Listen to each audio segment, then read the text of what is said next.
Radhe Krishna everyone.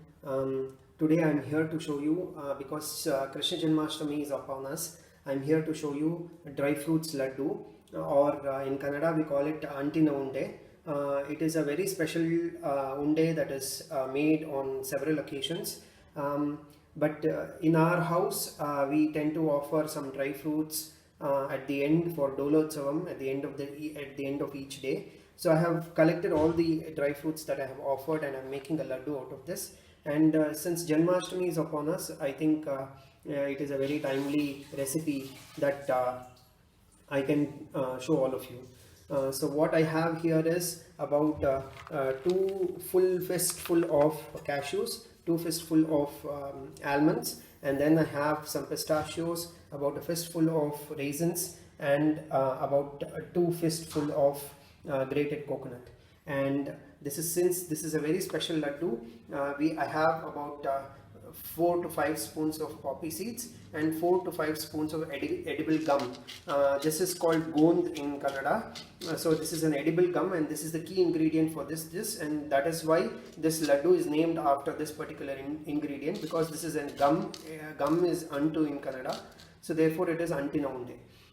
And here I have cloves, cardamom, I have nutmeg, I have dry ginger, and then I have japatre. I have to check what is the English name for this, and then I have some pepper kernels, and there is jaggery as well, and then there is the ghee. But remember friends, jaggery I am showing just a small portion just to show you how nicely powdered jaggery should be, because the portion for jaggery is is a ratio that is proportional to the total volume of all these ingredients. Therefore, I am going to measure this after I roast it and then show all of you what is the amount of jaggery that I am going to take. It is usually 1:1.5 or 1:3/4. So if all of this ingredients is 1, you can take 3/4 if your palate for sweet is low. But if you would like it to be very sweet,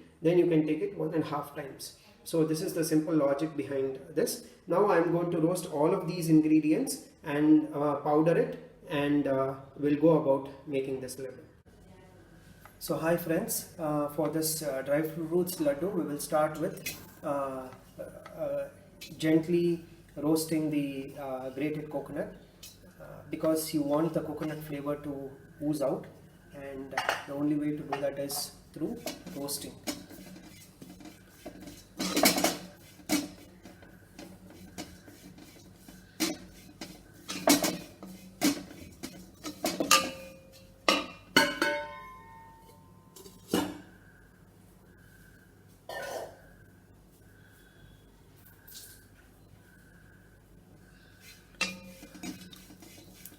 Some people also try to break all these dry fruits into smaller pieces or chunks, but I am not doing that, because everything I am going to give a couple of pulses, and at that point in time it's going to cut into pieces anyway, so it's just an additional effort. And in single family homes you are always scouting for ways to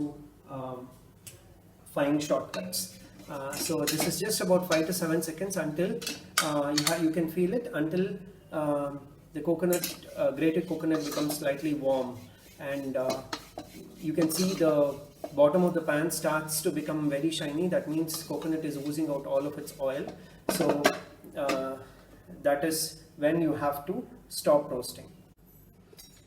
Now I'm starting to roast all the dry ingredients, the dry fruits. So for that I'm just taking about 2 spoons of ghee.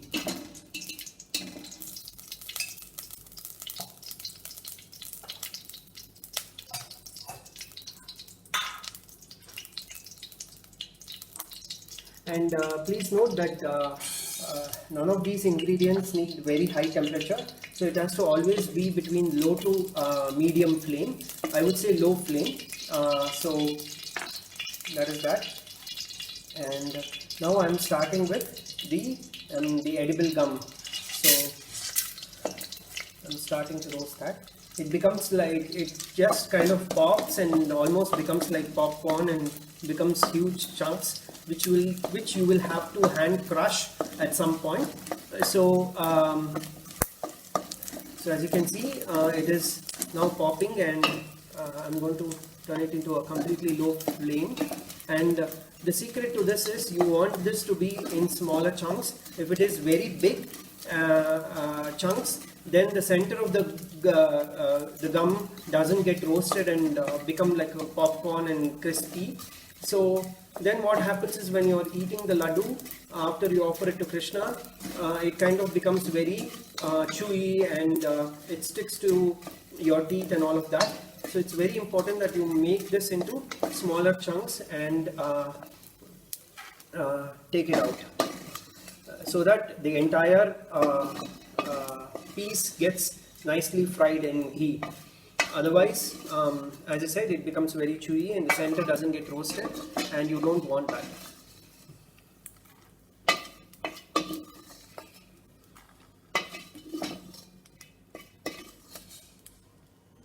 So here is how it will look after you roast it.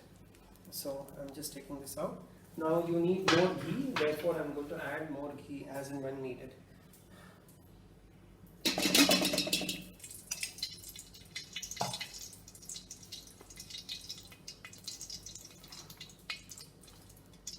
So to this I'm going to add all of the almonds that I took, along with pistachios.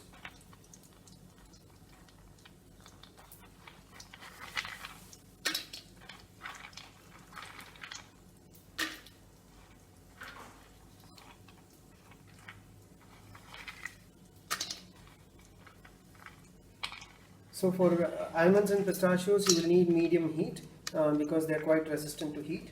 So I'm going to just slightly increase the flame.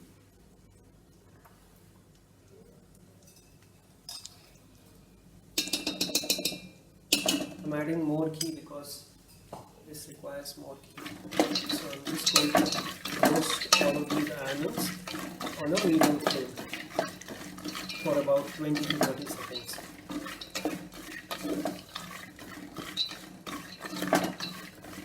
So friends, for flavor, it has a very unique flavor, as I was telling you.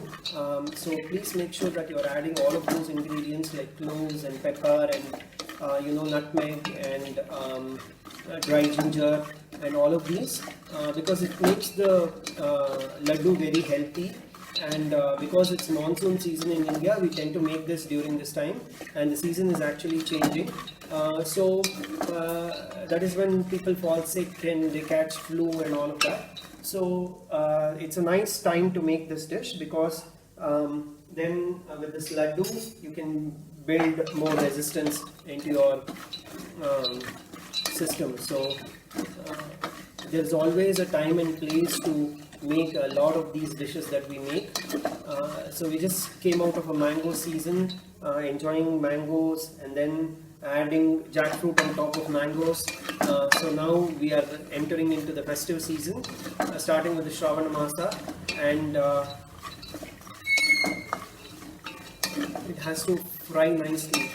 So therefore, always pick and choose what you cook and when you cook for Krishna, because he too will catch cold. And as you can see in Puri Jagannath, just before the Ratha Yatra, Krishna would have caught cold and fever, and they take him through one whole month of recovery process. And as soon as he recovers, he gets a call from Gundicha, from his devotee. So he rushes in a Ratha Yatra to Gundicha and stays there for a few days, then comes back. The whole thing is a 10-day festival.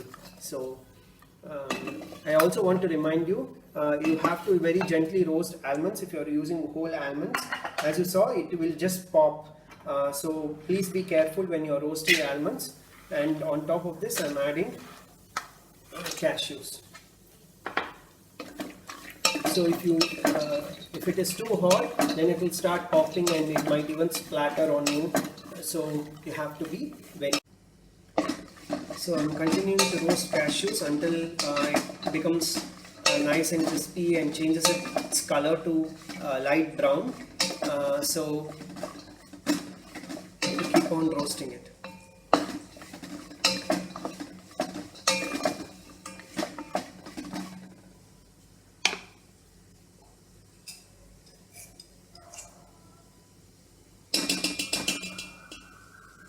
So friends, so I was just saying that until it becomes golden brown like now, you have to continue to fry so that it becomes nice and crispy. And now I'm turning off the stove and transferring it.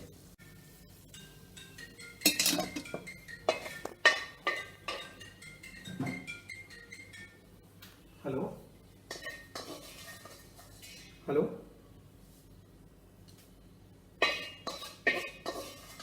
Hello ಏನು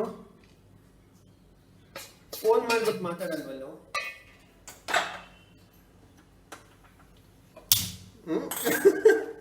ನೀನು ಹೇಳು.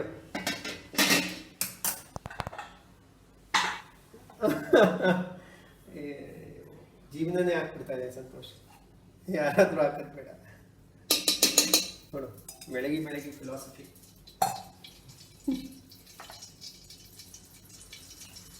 ನಾನೇ ನನಗೆ ಹೇಳ್ಕೊತಾರೆ. Thank you ಕಣೋ.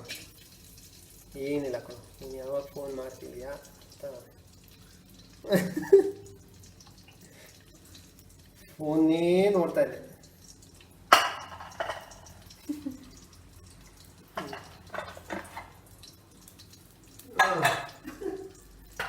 ಈಗ ಹೇಳ್ತಿದ್ಯಾ?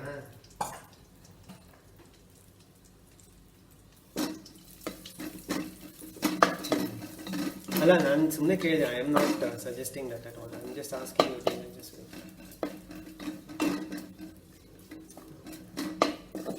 Thank you so much.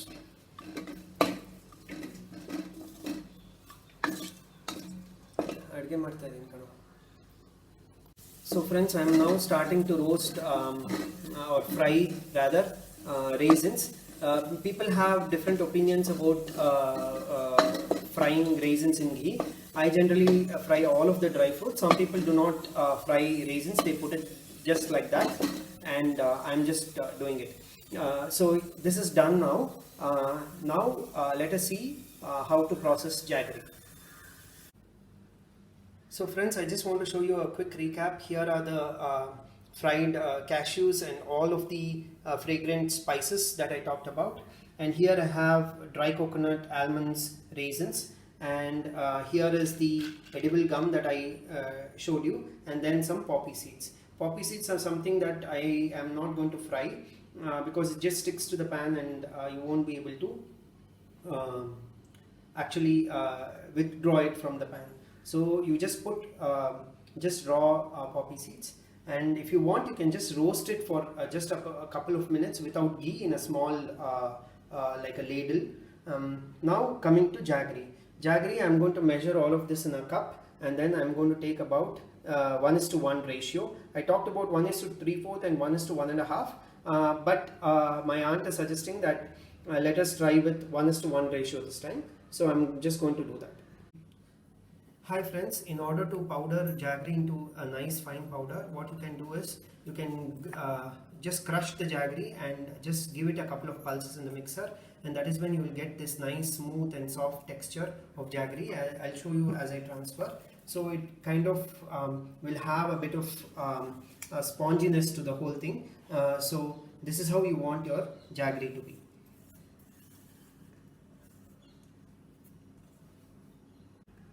And now coming to this, I am just slightly hand crushing this, so you don't want to lose the texture of this fried edible gum. And then I have made a heap of all of the ingredients that I have actually fried and roasted. So now I am going to take portion. And now coming to this, I am just slightly hand crushing this, so you don't want to lose the texture of this fried edible gum. And then I have made a heap of all of the ingredients that I have actually fried and roasted. So now I'm going to take portion. So this is how coarse it should be. It should not be too much of a powder. So you just have to put this in the mixer, because that is when you will actually feel these dry fruits as you savor the laddus. So I'm just going to take small portions of that and make it into coarse powder. Now just as the masala powder, what you have to do is you should not mix this as you are transferring into the jaggery, because of the spices that we have added. It will be at one end, and if you mix it with the jaggery, and then it is kind of going to stay at one end, it's not going to mix through the entire batch. So therefore make sure that you're transferring it into another container, mixing it nicely, and then actually transferring it to the jaggery. And I'm going to show you how to do that. So friends, I have coarsely blend everything, and I have mixed everything, including the edible gum. As you can see, some pieces, some chunks. You want those chunks to be like this. I have measured all of this in a cup, in a cup like this, and I have found that this is to be 4 cups in this. So to 4 cups of that, I have taken about 4 cups of nicely grated jaggery, and let us see how to process this further. So friends, I have coarsely blend everything, and I have mixed everything, including the edible gum. As you can see, some pieces, some chunks. You want those chunks to be like this. I have measured all of this in a cup, in a cup like this, and I have found that this is to be 4 cups in this. So to 4 cups of that, I have taken about 4 cups of nicely grated jaggery, and let us see how to process this further. So friends, I have taken about 3 to 4 spoons of ghee in this pan, and I am starting to heat that, to which I am going to add all of the jaggery. And this is a step that you need to do because all of these are dry fruits and dry ingredients. There is absolutely no moisture or texture to tie the laddus. So what you have to do is you have to add a bit of ghee and add jaggery, so that it kind of melts and starts to bubble. So if you don't add jaggery, jaggery will start to melt and start to stick to the bottom of the pan. So make sure that you are adding a bit of ghee, and it also makes the jaggery very flavorful. So you have to just leave it on a low flame for about 2 to 3 minutes until it melts and starts to bubble. Hi friends, when I was making dry fruits laddu, there was a small glitch. We didn't realize that my iPad was out of memory. So I'm just showing the step that I missed showing, and I'm going to append this into the same video. So this is the step where I'm trying to tell you how to process the jaggery for dry fruits laddu. So first thing you have to notice, you have to take a pan and make sure that you are adding 2 to 3 spoons of ghee, and to this 2 to 3 spoons of ghee you are going to add the prescribed amount of jaggery that I told you about. So and then we are going to take a ladle and kind of saute this. So I'm just showing how to saute the jaggery, and you must have powdered it in a mixer jar like I mentioned to you in the recipe. This is just to show you how to process it. Now if you see, the jaggery is kind of very well mixed with the ghee, and it is going to slowly start melting, and it's going to become like a nice caramelized paste.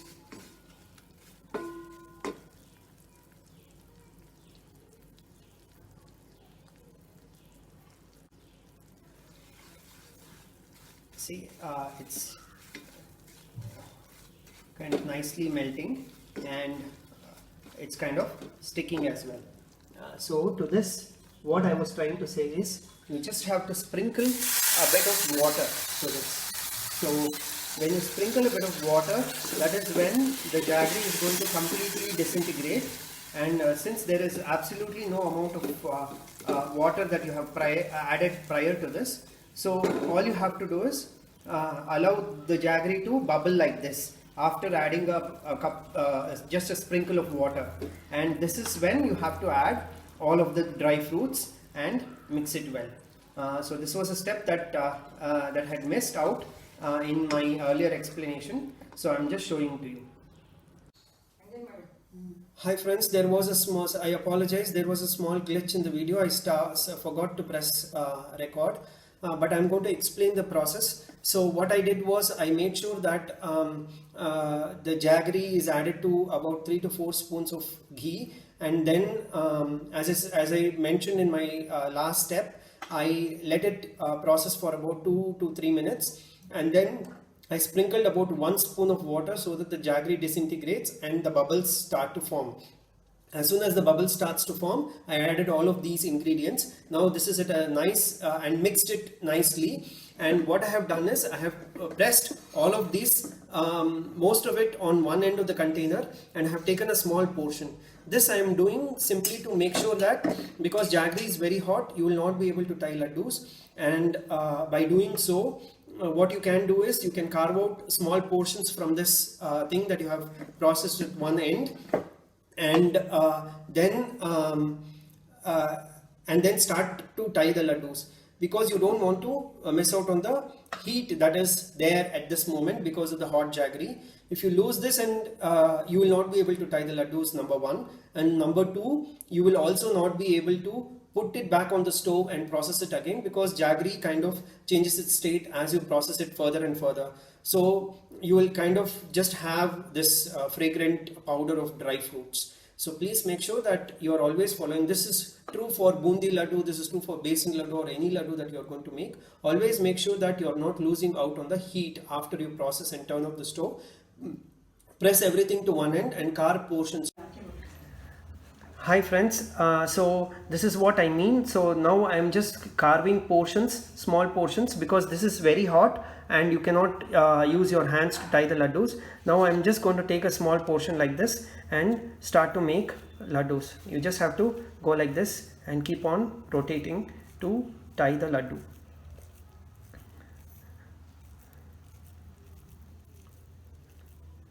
So I'm just focusing here. So this is how you keep on tying the laddus, by carving out portions and tying these laddus, so that the heat is not lost and you will still have that elasticity to basically tie the laddu. So I'm just going to show you one last image after I finish tying all of these laddus. So friends, here is all of the dry fruit laddus. I think we have about 50 laddus. So with just 2 fistful of almonds and 2 fistful of cashews and a fistful of raisins, I could get about 50 laddus. So please make this flavorful laddus for this upcoming Krishna Janmashtami, and it is definitely going to be a conversation starter in your household when you have Bhagavatas and Bhagavatas over to your home. Offer this to Krishna with a Tulasi Dalam on this Janmashtami. Sarvam Shri Krishna Arpanam. Radhe Krishna.